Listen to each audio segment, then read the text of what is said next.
আজি এই চুজিৰে বনোৱা মিঠা ইডলি পিঠাটো বনাইছোঁ ইডলি ষ্টেণ্ডত বনোৱা হয় কাৰণে আচলতে ইডলি পিঠা বুলি কওঁ বেলেগ কিবা নাম আছে যদি মই নাজানো কিন্তু বনাবলৈ যথেষ্ট সহজ আৰু খাবলৈ খুব ভাল অতি সোনকালে যদি বনাও বুলি ভাবে বা কৰবালৈ ঘপককৈ লৈ যাও বুলি ভাবে এই পিঠাটোৱে উৎকৃষ্ট এয়া তাৰ কাৰণে মই এয়া প্ৰথমে দিলো চুজি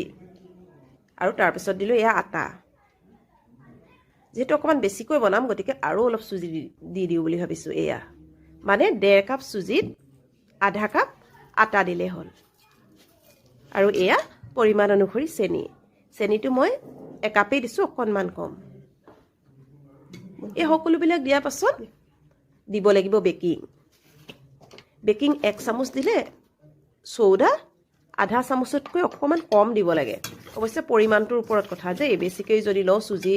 আৰু আটাখিনি তেনেহলে অলপ বেছি দিব লাগিব আৰু ৰিফাইন 1 কাপ লব পাৰে তাতকৈ অকমান কমও লব পাৰে 1 কাপ ললেও ধুনিয়া হয় এয়া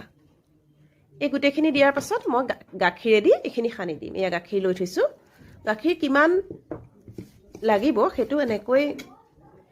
খানি থাকুতে গম পোৱা যাব মই 1 গিলাস লৈছো 1 গিলাসতকৈ অকমান কম লৈছো আৰু লগত যেহেতু ৰিফাইন দিছো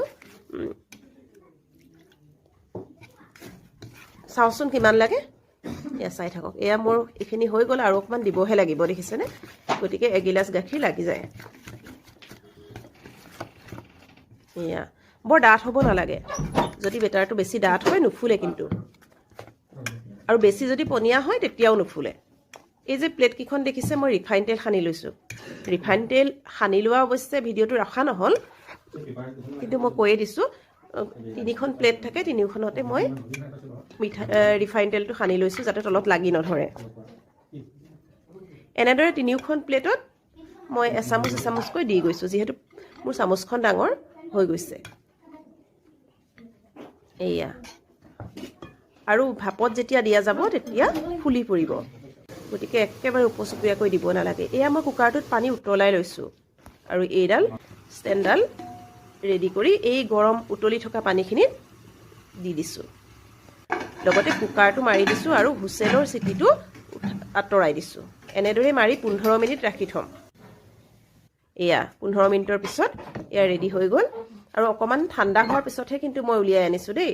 কুকাৰটোৰ পৰা গৰমে উলিয়াই আনিব নোৱাৰে ঠাণ্ডা হোৱালৈ অকমান ৰব লাগিব তাৰ পাছত এইখিনি উলিয়াই দেখুৱাইছো অকমান ঠাণ্ডা হোৱাৰ পাছত এয়া এৰাই আহিছে কাৰণ তলত যে ৰিফাইন লগাই লৈছো সেইবাবে এইখিনি কৰাৰ পিছতো কিন্তু আৰু এবাৰ দিব পাৰিম মই যিমান পৰিমাণটো